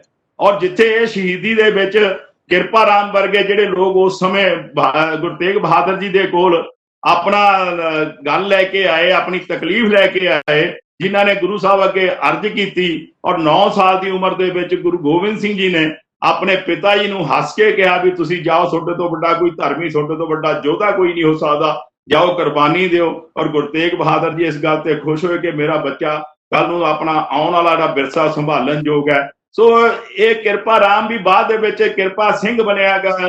ਇਹਨਾਂ ਦੀਆਂ ਜਿਹੜੀਆਂ ਜੇਕਰ ਸਾਨੂੰ ਆਪਣੇ ਬੱਚਿਆਂ ਦੇ ਵਿੱਚ ਰੱਖਣੇ ਚਾਹੀਦੇ ਹੈ ਤਾਂ ਕਿ ਜਿਹੜੀਆਂ ਸਾਡੀਆਂ ਸਮਾਜਿਕ ਤੰਦਾਂ ਨੇ, ਸਮਾਜਿਕ ਸਾਂਝ ਹੈ, ਉਹ ਸਾਡੀ ਬਣੀ ਰਹਿਣੀ ਚਾਹੀਦੀ ਹੈ। ਔਰ ਇਹ ਜਿਹੜੇ ਅਸੀਂ ਕਾਰਿਆਕਰਮ ਕਰਦੇ ਹਾਂ, ਇਹ ਜਿਹੜੇ ਵੈਬੀਨਾਰ ਹੋ ਰਹੇ ਹੈ, ਇਹ ਜੋ ਵੀ ਗੱਲਾਂ ਇੱਥੇ ਹੈ, ਇਹ ਸਾਰੀਆਂ ਸਮਾਜ ਜੋੜਨ ਦੀਆਂ ਗੱਲਾਂ ਹੈ। ਕਿਉਂਕਿ ਗੁਰੂ ਸਾਹਿਬ ਨੇ ਜਿਹੜੀਆਂ ਕੁਰਬਾਨੀਆਂ ਕੀਤੀਆਂ ਸੀ ਉਹ ਧਰਮ ਨੂੰ ਸਰਜੀਵ ਰੱਖਣ ਵਾਸਤੇ, ਧਰਮ ਨੂੰ ਜੋੜਨ ਵਾਸਤੇ ਕੀਤੀਆਂ ਸੀ ਔਰ ਧਰਮ ਦੇ ਵਿੱਚ ਆਪਸ ਦੇ ਵਿੱਚ ਸਾਰੀ ਸਮਾਜਿਕ ਸਮਰੱਥਾ ਖੜਾ ਕਰਨ ਦੇ ਵਾਸਤੇ ਕੀਤੀਆਂ ਸੀ। ਔਰ ਇਹ ਕੁਰਬਾਨੀ ਜਿਹੜੀ ਸੀ ਗੁਰੂ ਅਰਜਨ ਦੇਵ ਜੀ ਤੋਂ ਸ਼ੁਰੂ ਹੋ ਚੁੱਕੀਆਂ ਸੀ, ਕਿਉਂਕਿ ਗੁਰੂ ਅਰਜਨ ਦੇਵ ਜੀ ਦਾ ਵੀ ਜਿਹੜੀ ਕੁਰਬਾਨੀ ਉਹ ਧਰਮ ਕਰਕੇ ਹੀ ਹੋਈ ਸੀ। उन्होंने अपने उस समय जहांगीर ने अपने तुझके जहांगीर च लिखा सी, एक हिंदू फकीर हिंदू पीर जिहड़ा है वो धर्म दी हिंदू धर्म के बढ़ावे वास्ते लोगों को गुमराह कर रहा है। उन्हें अपने जहांगीर ने तुझके जहांगीर च गल लिखी सी। और गुरु नानक देव जी ने बाबर के समय के उत्ते बाबर बाणी जिहड़ी उचारी सी, जैसी वे आवे खसम की बाणी तैसरा करी ज्ञान बेला लो, खुरासान का समाना किया हिंदुस्तान डराया, ऐती मार पई कुरला ने तैं की दर्द ना आया, गाया कप्पड़ टुक टुक होसी हिंदुस्तान संभाल सी बोला। ये जिहड़ियां कुर्बानियां सी, गुरु साहब ने राजा नूं चोट पहले अपने जामे दे विच ही कर दित्ती सी। और गुरु अर्जन देव जी ने तत्ती तवी ते बैठ के शहीदी दी। और शहीदी के मौके मियाँ मीर ने कहा गुरु अर्जन देव जी नूं कि तुसीं हुक्म करो कि मैं लाहौर तो लैके दिल्ली की इट नाल इट खड़का दूंगा। तो गुरु अर्जन देव जी ने कहा मैं भी कर सकता सी, पर मैं नहीं चाहता आने वाले समय दे विच एक जज्बे दे भरी कौम खड़ी होवे जिहड़ी देश दे लई धर्म दे लई मर मिटण नूं तैयार होवे। और सब तो वड्डी गल इह सी, जिथे गुरु साहब ने 9 साल की, गुरु नानक देव जी ने 9 साल की उम्र च जनेऊ नहीं पहनिया, पर गुरु गोबिंद सिंह ने जनेऊ साडा उतरन भी नहीं दिता। सानू ये गल्लां जिहड़ियां है सोचनियां चाहिदियां और समाज दे विच देश दे विच लैके जानियां चाहिदियां। सो साहबजादियां दी जिहड़ी शहीदी दा पखवाड़ा है, ये साडे वास्ते बहुत वड्डा एक ਅਸੀਂ ਇਹ ਕਹਿ ਸਕਦੇ ਹਾਂ ਵੀ ਸਾਡੇ ਮਨ ਨੂੰ ਚਿਤਰਨ ਵਾਸਤੇ, ਮਨ ਨੂੰ ਦੁਬਾਰਾ ਉਜਾਗਰ ਕਰਨ ਵਾਸਤੇ ਸਾਡੇ ਵਾਸਤੇ ਦਿਹਾੜੇ ਬਹੁਤ ਵਧੀਆ ਪਖਵਾੜਾ ਚੱਲਦਾ ਹੈ। ਇਹਦੇ ਵਿੱਚ ਸਾਨੂੰ ਆਪਣੇ ਆਪ ਨੂੰ ਜਾਗਰਤ ਕਰਨਾ ਚਾਹੀਦਾ ਕਿ ਸਾਨੂੰ ਵੀ ਸਮਾਜ ਵਾਸਤੇ, ਦੇਸ਼ ਵਾਸਤੇ, ਕੌਮ ਵਾਸਤੇ ਖੜੇ ਰਹਿਣਾ ਚਾਹੀਦਾ। ਕਿਤੇ ਵੀ ਕੁਰਬਾਨੀ ਦੀ ਲੋੜ ਹੋਵੇ ਤਾਂ ਸਾਡੇ ਵਾਸਤੇ ਵੀ ਜਜ਼ਬਾ ਉਹ ਹੋਣਾ ਚਾਹੀਦਾ ਜੋ ਸਾਹਿਬਜ਼ਾਦਿਆਂ ਨੇ ਉਸ ਸਮੇਂ ਕੁਰਬਾਨੀ ਦੇ ਕੇ ਦਿੱਤਾ।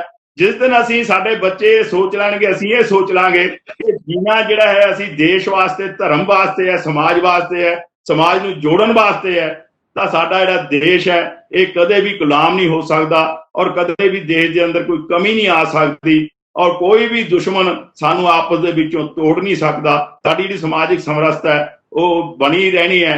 इस करके सानू ये जिहड़ियां शहीदी दिहाड़े है ये मनाउण दा जिहड़ा मनोरथ है साडा यही हुंदा है। ਅੱਜ ਤੁਸੀਂ ਇਹ ਵੈਬੀਨਾਰ ਦੇ ਵਿੱਚ ਜੋ ਇਹ ਵਿਸ਼ਾ ਰੱਖਿਆ ਸਾਹਿਬਜ਼ਾਦਿਆਂ ਦੇ ਪਖਵਾੜੇ ਦੇ ਉੱਤੇ, ਸੋ ਮੈਂ ਆਪ ਜੀ ਦਾ ਧੰਨਵਾਦ ਕਰਦਾ। ਸੋ ਇਹ ਜਿਹੜਾ ਵਿਸ਼ੇ ਨੂੰ ਅਸੀਂ ਧਿਆਨ 'ਚ ਰੱਖਦੇ ਹੋਏ ਮੇਰਾ ਮਨ ਹੈ ਕਿ ਮੈਂ ਥੋੜੀ ਜਿਹੀ ਗੱਲ ਹੋਰ ਇਸ ਦੇ ਨਾਲ ਜੋੜਦੇ ਹਾਂ। ਦਾਸ਼ ਨੂੰ ਦੇਸ਼ ਭਰ ਦੇ ਵਿੱਚ ਘੁੰਮਣ ਦਾ ਮੌਕਾ ਮਿਲਦਾ ਹੈ ਔਰ ਬਹੁਤ ਵੈਬੀਨਾਰ, ਸੈਮੀਨਾਰ, ਪਬਲਿਕਲੀ ਜਿਹੜੇ ਫੰਕਸ਼ਨ ਹੈ ਉਹਦੇ ਉੱਤੇ ਜਾਣ ਦਾ ਮੌਕਾ ਮਿਲਦਾ ਹੈ और कई अलग-अलग ऐसे विषय मिलते हैं जिथे सानू समाज के वास्ते, समाज जोड़न की गल करन दा भी एक मौका मिलता। और अज असीं जे इस विषय के लिए इकट्ठे हुए हाँ, इस विषय की गल करते हुए जे असीं गुरु ग्रंथ साहब की गल नहीं करते तो मैनूं लगदा भी साडी गल है जी अधूरी रह जानी। तो गुरु नानक देव जी ने जिहड़ी फिलॉसफी शुरू की सी वो कीती सी समाज नूं जोड़न वास्ते, नीचे लोगों नूं उच्चा उठाने वास्ते और लोगों के अंदर जान फूकण वास्ते गुरु साहब ने 45,000 वर्ग किलोमीटर की पैदल यात्रा की सी। और सब तो वड्डी गल उन्हां दी जिहड़ी यात्रा सी उहदे विच उन्हां ने भाषा का कोई ऐसा अनर्थ नहीं किया। जिथे गए वो भाषा नूं समझिया, भाषा दे विच गल कीती, वो लोगों नाल जाके जिहड़ा वार्तालाप की। और गुरु नानक देव का जिहड़ा मिशन सी वो तो एक कहंदे सी जब लग दुनिया जईए नानक कुछ सुनिए कुछ कहिए। वो कहंदे सी भी जे असीं इस दुनिया दे विच रहना है पहला सानू सुनना सीखना चाहिए है। सुनना सीख जाएंगे तो असीं अपनी गल वधिया ढंग नाल कहण दे लई विस्तार नाल उस रखण दे विच भी। सो गुरु नानक देव जी ने जिहड़ी पहले जामे च समाजिक समरसता की गल रखी, भाई लालो दे घरे जाके कुदरत दी रोटी खाधी और गरीब परिवारां नूं, गरीबां नूं उच्चा चक्कण दी, मतलब जिन्हां जाति पाति का कोई भेद नहीं रखिया। 10वें जामे च गुरु गोबिंद सिंह जी ने आके ਉਹਦਾ ਜਿਹੜਾ ਆਪਣੇ ਪੂਰਨ ਜੇ ਆਪਾਂ ਕਹਿ ਦਈਏ ਐਗਜ਼ਾਮ ਦਾ ਜਿਹੜਾ ਰਿਜ਼ਲਟ ਸੀ ਉਹ ਆ ਕੇ ਕੱਢ ਕੇ ਦਿਖਾਤਾ ਅਨੰਦਪੁਰ ਦੇ ਅੰਦਰ। ਉਹਨਾਂ ਜਦੋਂ ਖਾਲਸਾ ਸਾਜਿਆ ਔਰ ਖਾਲਸਾ ਸਾਜਣ ਦੇ ਟਾਈਮ ਉਹਨਾਂ ਨੇ ਖੁੱਲ੍ਹ ਕੇ ਆਵਾਜ਼ ਲਗਾ ਕੇ ਲੋਕਾਂ ਦੇ ਆਪਣੇ ਜਿਹੜੇ ਰਾਈਟਰ ਹੈ 3 ਤਰ੍ਹਾਂ ਦਾ ਪੱਖ ਰੱਖਦੇ ਆ। ਉਹ ਕਹਿੰਦੇ ਵੀ ਕੋਈ ਤਾਂ ਕਹਿ ਰਿਹਾ 80,000 ਦਾ ਇਕੱਠ ਸੀ, ਕੋਈ ਕਹਿੰਦਾ 35,000 ਦਾ ਇਕੱਠ ਸੀ, ਕੋਈ ਕਹਿ ਰਿਹਾ 50,000 ਦਾ ਇਕੱਠ ਸੀ। ਅਸੀਂ ਜੇ ਇਹਦੀ ਐਵਰੇਜ ਕਰ ਲਈਏ ਤਾਂ 50,000 ਦਾ ਇਕੱਠ ਕਰਨਾ ਉਸ ਸਮੇਂ ਕੋਈ ਛੋਟੀ ਗੱਲ ਨਹੀਂ ਸੀ। ਉਹ ਇਕੱਠ ਇਸ ਕਰਕੇ ਹੋਇਆ ਸੀ ਕਿ ਗੁਰੂ ਨਾਨਕ ਦੇਵ ਜੀ ਦਾ ਜਿਹੜਾ ਮਿਸ਼ਨ ਸੀ ਲੋਕਾਂ ਨੇ ਪਸੰਦ ਕੀਤਾ ਸੀ। ਉਹ ਜਿਹੜਾ ਸਮਾਜਿਕ ਜੋੜਨ ਦਾ ਉਹਨਾਂ ਦਾ ਮਨਸਾ ਸੀ ਉਸ ਨੂੰ ਲੋਕਾਂ ਨੇ ਆਪਣਾ ਆਧਾਰ ਬਣਾਇਆ ਸੀ। ਜਦੋਂ ਗੁਰੂ ਸਾਹਿਬ ਨੇ ਖਾਲਸਾ ਸਾਜਣ ਦੇ ਲਈ ਇਹ ਇਕੱਠ ਕੀਤਾ, ਆਵਾਜ਼ ਲਗਾਈ, ਤਾਂ 50,000 ਲੋਕ ਘੱਟੋ ਘੱਟ ਉਸ ਅਨੰਦਪੁਰ ਸਾਹਿਬ ਦੇ ਅੰਦਰ ਇਕੱਤਰ ਹੋਏ। ਉਹਨਾਂ ਨੇ ਕਿਵੇਂ ਉਹਨਾਂ ਦੀ ਵਿਵਸਥਾ ਕੀਤੀ, ਕਿਵੇਂ ਉਹਨਾਂ ਦਾ ਰਹਿਣ ਸਹਿਣ ਦਾ ਇੰਤਜ਼ਾਮ ਕੀਤਾ, ਔਰ ਪੰਡਾਲ ਲਾ ਕੇ ਜਦੋਂ ਉਹਨਾਂ ਨੇ ਆਵਾਜ਼ ਮਾਰੀ, ਸੀਸ ਦੀ ਭੇਟਾ ਮੰਗੀ, ਤਾਂ ਦਇਆ ਸਿੰਘ ਪਹਿਲਾ ਸਿੱਖ ਉੱਠਦਾ ਹੈ, ਔਰ ਫਿਰ 4 ਲੋਕ ਬਾਅਦ ਦੇ ਵਿੱਚ ਉੱਠਦੇ ਹੈ, ਔਰ ਚਾਰਾਂ ਜਿਹੜੇ 5 ਲੋਕ ਜਿਹੜੇ ਆਉਂਦੇ ਆ, 5 ਪਿਆਰੇ ਸਾਜਦੇ ਹੈ। ਉਹਨਾਂ ਦੀ ਕੋਈ ਜਾਤ ਇੱਕ ਨਹੀਂ ਸੀ, ਉਹ ਇੱਕ ਜਾਟ ਸੀ, ਦੂਜਾ ਝੋਰ ਸੀ, ਖੱਤਰੀ ਸੀ, ਸ਼ਿੰਬਾ ਸੀ, ਔਰ ਇੱਕ ਨਾਈ ਸੀ। ਇਹਨਾਂ ਨੇ ਅਲੱਗ-ਅਲੱਗ ਫਿਰਕਿਆਂ ਦੇ ਵਿੱਚੋਂ ਆ ਕੇ ਆਪਣੇ ਸੀਸ ਦਿੱਤੇ, ਔਰ ਗੁਰੂ ਸਾਹਿਬ ਨੇ ਉਹਨਾਂ ਤੇ ਕਿਰਪਾ ਕੀਤੀ, ਉਹਨਾਂ ਨੂੰ ਅੰਮ੍ਰਿਤ ਛਕਾਇਆ। ਅੰਮ੍ਰਿਤ ਛਕਾ ਕੇ ਖਾਲਸੇ ਦਾ ਰੂਪ ਦਿੱਤਾ, ਉਹਨਾਂ ਦੀ ਜਾਤ ਪਾਤ ਕੱਟੀ ਜਿਹੜੀ ਸੀ ਉਹ ਖਤਮ ਕਰ ਦਿੱਤੀ। ਅੱਜ ਸਾਨੂੰ ਜ਼ਰੂਰਤ ਹੈ, ਇਹ ਜਿਹੜੇ ਸਾਡੇ ਬੱਚੇ ਅੱਜ ਸੈਮੀਨਾਰ ਦੇ ਵਿੱਚ ਆ ਕੇ ਸ਼ਾਮਲ ਹੋਏ ਹੈ, ਮੈਂ ਉਹਨਾਂ ਨੂੰ ਆਪਣੇ ਮਨ ਤੋਂ ਨਿਮਰਤਾ ਸਹਿਤ ਇੱਕ ਬੇਨਤੀ ਕਰੂੰਗਾ ਕਿ ਸਾਨੂੰ ਗੁਰੂ ਸਾਹਿਬ ਦਾ ਇਹ ਜਜ਼ਬਾ ਸਮਝਣਾ ਚਾਹੀਦਾ ਹੈ, ਔਰ ਉਹ ਜਜ਼ਬੇ ਦਾ ਜਿਹੜਾ ਮਕਸਦ ਸੀ, ਸਾਡੇ ਅੰਦਰ ਇੱਕੋ ਜਿਹਾ ਜਿਹੜਾ ਸੀ ਤਾਲਮੇਲ ਬਣੇ, ਅਸੀਂ ਇੱਕ ਲਾਈਨ ਦੇ ਵਿੱਚ ਪਰੋਏ ਜਾਈਏ। ਔਰ ਗੁਰੂ ਸਾਹਿਬ ਨੇ ਖਾਲਸਾ ਬਣਾ ਕੇ ਜਾਤ ਪਾਤ ਸਾਡੀ ਖਤਮ ਕਰ ਦਿੱਤੀ ਸੀ। ਜਿਸ ਦਿਨ ਅਸੀਂ ਦੇਸ਼ ਦੇ ਅੰਦਰ ਜਾਤ ਪਾਤ ਤੋਂ ਉੱਠ ਕੇ ਉੱਪਰ ਉੱਠ ਕੇ ਗੱਲ ਕਰਾਂਗੇ, ਔਰ ਜਾਤ ਪਾਤ ਨੂੰ ਮਿਟਾ ਕੇ ਅਸੀਂ ਆਪਸੀ ਭਾਈਚਾਰੇ ਦੀ ਗੱਲ ਕਰਾਂਗੇ, ਤਾਂ ਸਾਡਾ ਜਿਹੜਾ ਦੇਸ਼ ਹੈ ਉਹ ਦਿਨ ਦੁਗਣੀ ਰਾਤ ਚੌਗਣੀ ਤਰੱਕੀ ਕਰ ਸਕਦਾ ਹੈ। ਦੂਸਰੀ ਗੱਲ ਮੈਂ ਕਿਹਾ ਸੀ ਵੀ ਅਲੱਗ-ਅਲੱਗ ਵਿਸ਼ੇ ਮਿਲਦੇ ਰਹਿੰਦੇ ਆ। ਗੁਰੂ ਗ੍ਰੰਥ ਸਾਹਿਬ ਦੀ ਜੇ ਅਸੀਂ ਗੱਲ ਨਾ ਕਰੀਏ ਤਾਂ ਮੈਨੂੰ ਲੱਗਦਾ ਵੀ ਅੱਜ ਦਾ ਜਿਹੜਾ ਇਹ ਸੈਮੀਨਾਰ ਹੈ ਉਹ ਅਧੂਰਾ ਮੈਂ ਸਮਝਦਾ ਵੀ ਰਹੇਗਾ। ਦਾਸ ਨੂੰ ਇੱਕ ਵਾਰ ਜੰਮੂ ਜਾਣ ਦਾ ਮੌਕਾ ਮਿਲਿਆ। ਜੰਮੂ ਦੇ ਲੋਕਾਂ ਨੇ ਮੈਨੂੰ ਕਿਹਾ ਕਿ ਆਪ ਜੀ ਪਾਸ ਟਾਈਮ ਹੈ। ਮੈਨੇ ਕਿਹਾ ਜੀ ਠੀਕ ਹੈ, ਹੈਗਾ। ਉਹਨਾਂ ਨੇ ਡੇਟ ਨੋਟ ਕਰਾਈ। ਮੈਂ ਸ਼ਾਮ ਨੂੰ ਸੋਚਿਆ ਵੀ ਇਹਨਾਂ ਨੇ ਪੁੱਛਿਆ ਨਹੀਂ ਵੀ ਜਿਹੜਾ ਸੈਮੀਨਾਰ ਹੈ ਤੁਹਾਡਾ ਕਾਹਦੇ ਵਾਸਤੇ ਹੈ ਔਰ ਕੀ ਗੱਲ ਤੁਸੀਂ ਕਰਨੀ ਚਾਹੁੰਦੇ ਹੋ। ਜਦ ਮੈਂ ਉਹਨਾਂ ਨੂੰ ਪੁੱਛਿਆ, ਉਹਨਾਂ ਨੇ ਕਿਹਾ ਜੀ ਅਸੀਂ ਜਨਮ ਅਸ਼ਟਮੀ ਮਨਾਉਣਾ ਚਾਹੁੰਦੇ ਹਾਂ। ਤਾਂ ਜਨਮ ਅਸ਼ਟਮੀ ਉੱਥੇ ਦੇ ਜਿਹੜੇ ਹਿੰਦੂ ਔਰ ਸਿੱਖ ਪਰਿਵਾਰ ਸੀ ਉਹਨਾਂ ਨੇ ਰਲ ਕੇ ਮਨਾਈ। ਵੈਸੇ ਮੇਰੇ ਤਾਂ ਇਸ ਦੇ ਵਿੱਚ ਕਿਸੇ ਲਾਈਨ ਦੇ ਵਿੱਚ ਹਿੰਦੂ ਸਿੱਖ ਕੋਈ ਅੱਡ ਅੱਡ ਨਹੀਂ ਹੈ। ਮੈਂ ਤਾਂ ਮਾਨਵਤਾ ਦੇ ਨਾਤੇ ਗੁਰੂ ਨਾਨਕ ਦੀ ਅੱਖਾਂ ਦੇ ਨਾਲ ਸਭ ਨੂੰ ਦੇਖਦਾ। ਜਦੋਂ ਉਹਨਾਂ ਨੇ ਕਿਹਾ ਵੀ ਅਸੀਂ ਜਨਮ ਅਸ਼ਟਮੀ ਮਨਾਉਣੀ ਹੈ, ਇੱਕ ਵਕਤਾ ਤੁਸੀਂ ਹੋ, ਦੂਜੇ ਸੁਭੱਦਰ ਮੁਨੀ ਜੈਨ ਮੁਨੀ ਹੈ, ਉਹ ਹੋਣਗੇ, ਤੇ ਦੋਨਾਂ ਨੇ ਤੁਸੀਂ ਆਪਣਾ ਵਿਸ਼ਾ ਰੱਖਣਾ ਹੈ। ਮੈਂ ਸੋਚਿਆ ਵੀ ਆਪਣਾ ਵਿਸ਼ਾ ਰੱਖਣ ਵਾਸਤੇ ਮੈਂ ਆਪਣੀ ਜਿਹੜੀ ਗੱਲ ਕਹਿਣੀ ਹੈ ਉਹ ਜਨਮ ਅਸ਼ਟਮੀ ਤੇ ਕਹੂੰਗਾ ਕੀ, ਜਾਂ ਤਾਂ ਕ੍ਰਿਸ਼ਨ ਲੀਲਾ ਦੀ ਕੋਈ ਗੱਲ ਕਰੂੰਗਾ ਜਾਂ ਮਹਾਭਾਰਤ ਦੀ ਕੋਈ ਗੱਲ ਕਰਨੀ ਪੈਣੀ ਹੈ। ਲੇਕਿਨ ਮੇਰੇ ਅੰਦਰ ਮਨ ਦੇ ਜਾਂ ਚਿੰਤਾ ਸੀ, ਮੈਨੂੰ ਇਹ ਲੱਗਿਆ ਵੀ ਜੇ ਉੱਥੇ ਮੈਂ ਗੱਲ ਕਰਾਂ ਤਾਂ ਗੁਰੂ ਗ੍ਰੰਥ ਸਾਹਿਬ ਦੀ ਗੱਲ ਹੋਵੇ, ਉਹਦੇ ਮਾਧਿਅਮ ਦੇ ਨਾਲ ਜਨਮ ਅਸ਼ਟਮੀ ਦੀ ਗੱਲ ਕੀਤੀ ਜਾਵੇ ਤਾਂ ਬਹੁਤ ਵੱਡੀ ਗੱਲ ਹੋ ਸਕਦੀ ਹੈ। ਤਾਂ ਮੇਰੀ ਬੇਟੀ ਮੇਰੇ ਕੋਲ ਬੈਠੀ ਸੀ, ਡਾਕਟਰ ਹੈ, ਉਹ ਕਹਿੰਦੀ ਡੈਡੀ ਕੀ ਗੱਲ ਚਿੰਤਾ ਕਰ ਰਹੇ ਹੋ। ਮੈंने ਕਿਹਾ ਬੇਟੇ ਆ ਕਰਕੇ ਇਸ ਤਰ੍ਹਾਂ ਵਿਸ਼ਾ ਹੈ। ਕਹਿੰਦੀ ਤੁਹਾਡੇ ਕੋਲ ਐਡਾ ਵੱਡਾ ਸਾਗਰ ਹੈ ਗੁਰੂ ਗ੍ਰੰਥ ਸਾਹਿਬ, ਤੁਸੀਂ ਕਹਿੰਦੇ ਸਾਰਾ ਕੁਝ ਜਾਣਦੇ ਹੋ, ਫਿਰ ਵੀ ਚਿੰਤਾ ਕਰੀ ਜਾਂਦੇ ਹੋ। ਮੈਂ ਕਿਹਾ ਮੈਂ ਤਾਂ ਇਹੀ ਸੋਚ ਰਿਹਾ ਸੀ, ਤੇਰੀ ਮੋਹਰ ਲਵਾ ਰਿਹਾ। ਤਾਂ ਮੈਂ ਉੱਥੇ ਇਹਨਾਂ ਨੂੰ ਵਿਸ਼ਾ ਰੱਖਿਆ ਕਿ ਗੁਰੂ ਗ੍ਰੰਥ ਸਾਹਿਬ ਜੀ ਚਾਹੁੰਦੇ ਕੀ ਹੈ। ਭੱਟਾਂ ਦੀ ਬਾਣੀ ਹੈ, ਗੁਰੂ ਅਰਜਨ ਦੇਵ ਜੀ ਨੇ ਭੱਟਾਂ ਦੀ ਬਾਣੀ ਗੁਰੂ ਗ੍ਰੰਥ ਸਾਹਿਬ ਦੇ ਅੰਦਰ ਸ਼ਾਮਲ ਕੀਤੀ ਹੈ। ਭੱਟ ਕਹਿੰਦੇ ਆ ਸਤਯੁਗ ਤੇ ਮਾਨਿਓ ਛਲਿਓ ਬਲ ਭਾਗ ਪਾਇਓ, ਤ੍ਰੇਤੇ ਤੇ ਮਾਨਿਓ ਰਾਮ ਰਘੁਬੰਸ ਕਹਾਇਓ, ਦੁਆਪਰ ਕ੍ਰਿਸ਼ਨ ਮਰਾਰ कंस किरतार्थ कियो, उग्र सैन को राज अवे भक्ते जन दियो, कलयुग प्रमाण गुरु नानक गुरु अंगद अमर कहायो। पहला शब्द तो यह सी। दूसरा भाई गुरदास जी दियां 12 ने। भाई गुरदास जी 12 दे विच वर्णन करते हैं, जिथे गुरु अर्जन देव जी ने कहा गुरु ग्रंथ साहब जी ने जे समझना है, सिक्खी नूं समझना है, तो भाई गुरदास जी दियां 12 भी तुहानूं समझणियां पैणगियां।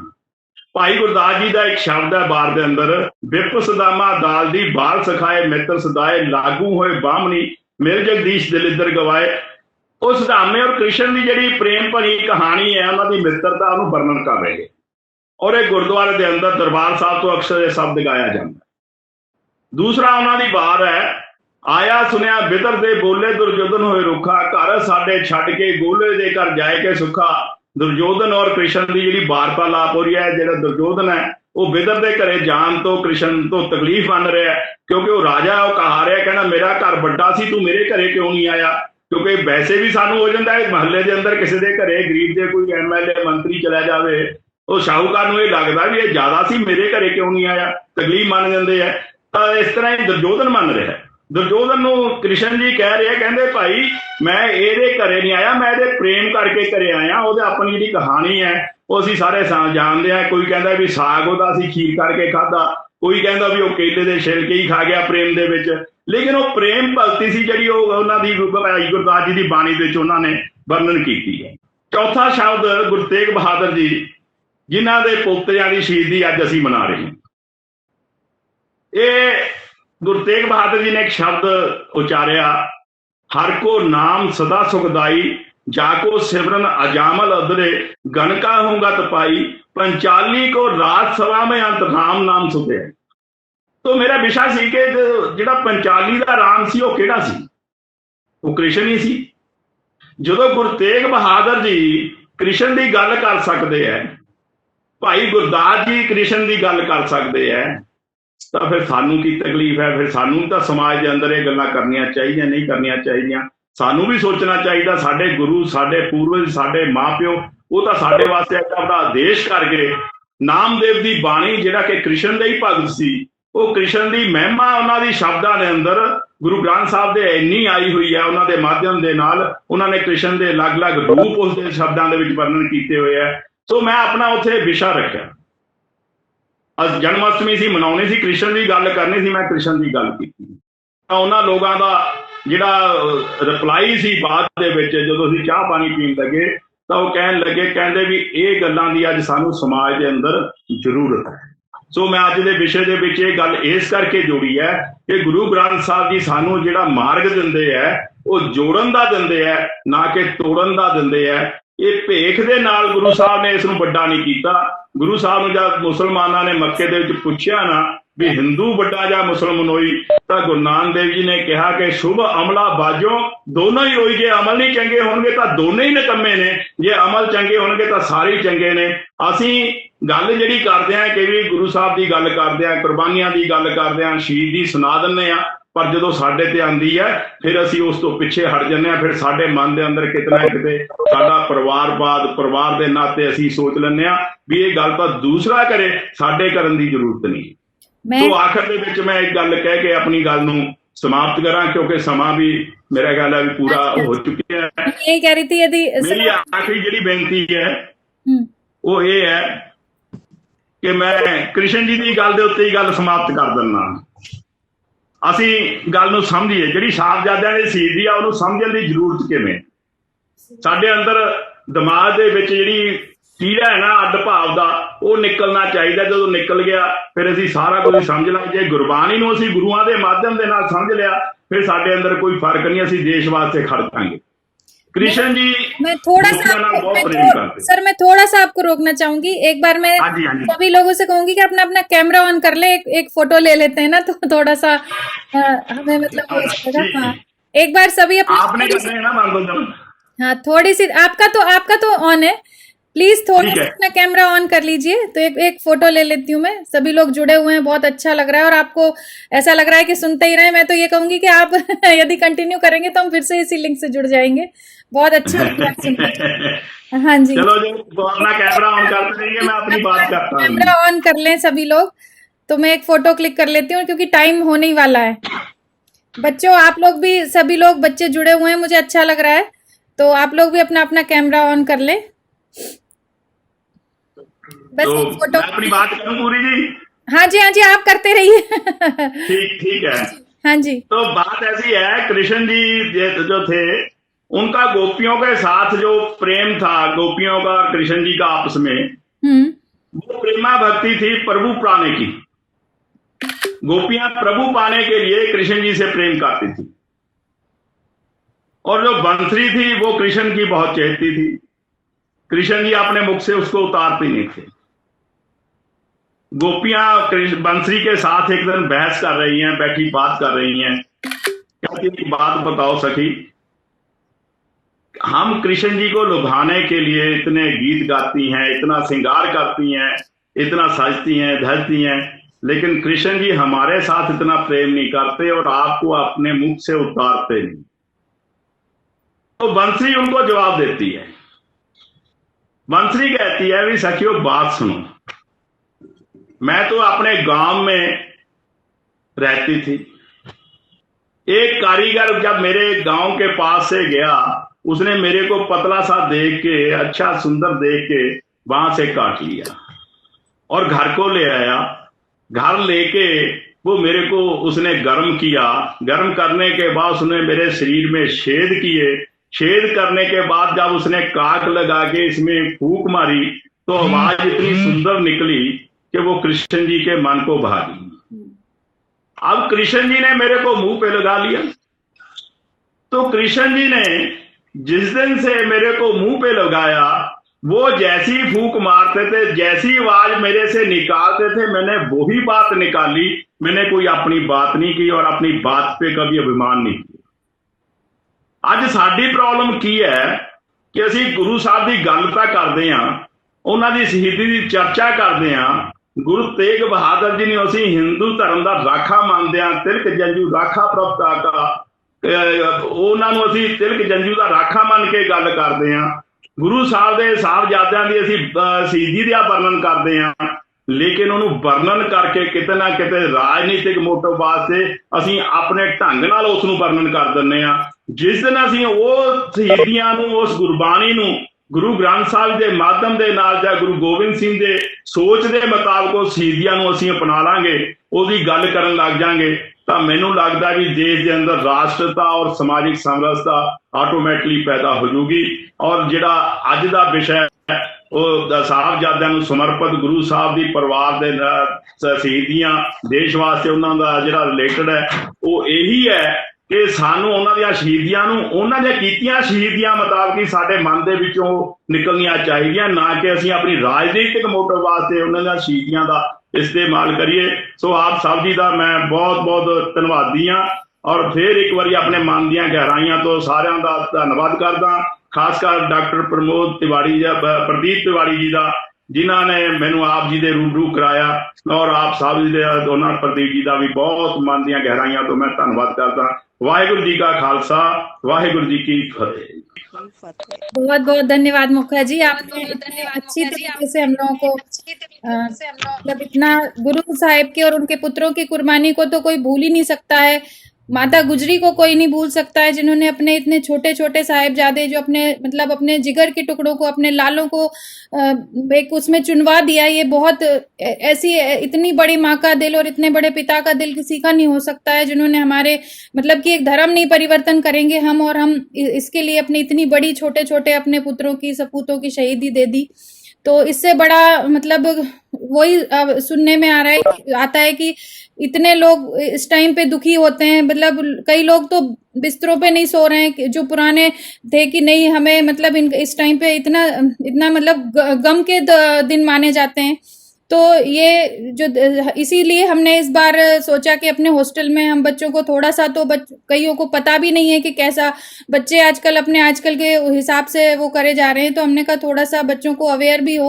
और आपने जो जिस तरीके से बहुत ही अच्छे से पूरा जो कहानी के उसमें पूरा उनका जो विस्तार से बताया, तो बहुत अच्छे तरीके से आपने मतलब उसका वर्णन किया कि मतलब रोंगटे खड़े हो रहे थे, रोना सा आ रहा था। वैसे भी यदि गुरु साहिब के पुत्रों की जो हम कभी डॉक्यूमेंट्री या फिल्म भी देखो तो मतलब बहुत ज्यादा दर्दनीय है, उसे सहन करना मतलब देखते देखते ही मतलब बहुत मुश्किल हो जाता है कि कैसे उसको वो करें। तो ये बहुत बड़ी बात है, और इसीलिए कि थोड़ा सा सभी बच्चे अवेयर हों, सभी को इसके बारे में पता रहे। और हम सच में हम उनकी कुर्बानियों को तो हम कभी नहीं भूल पाएंगे और भूलना भी नहीं चाहिए, क्योंकि आज यदि हम हैं तो उन लोगों की वजह से ही हैं। आज यदि हम यहाँ पर हम हिंदुस्तान में हैं तो हम बिना गुरुओं के कारण हम नहीं होते। यदि गुरु नहीं होते और उनकी इतनी कुर्बानियां नहीं होती तो हम आज नहीं होते। तो ये तो इस चीज को तो हमें कभी भूलना ही नहीं चाहिए। और आपका बहुत बहुत धन्यवाद जो आपने हमें इतना समय दिया और इतने मतलब अच्छे से सारा हम मतलब एक माहौल ऐसा बन गया कि हाँ बहुत अच्छी तरीके से आपने उसका वर्णन किया। मैं आपका बहुत बहुत आभार और बहुत बहुत धन्यवाद अपने पूरे हॉस्टल के स्टाफ की तरफ से, अपने बच्चों के और सभी लोगों की तरफ से मैं आपका बहुत बहुत धन्यवाद करती हूँ। मुखा जी आपका बहुत बहुत धन्यवाद, और जो सभी लोग जुड़े हमारे साथ उनका भी मैं बहुत बहुत धन्यवाद करूंगी।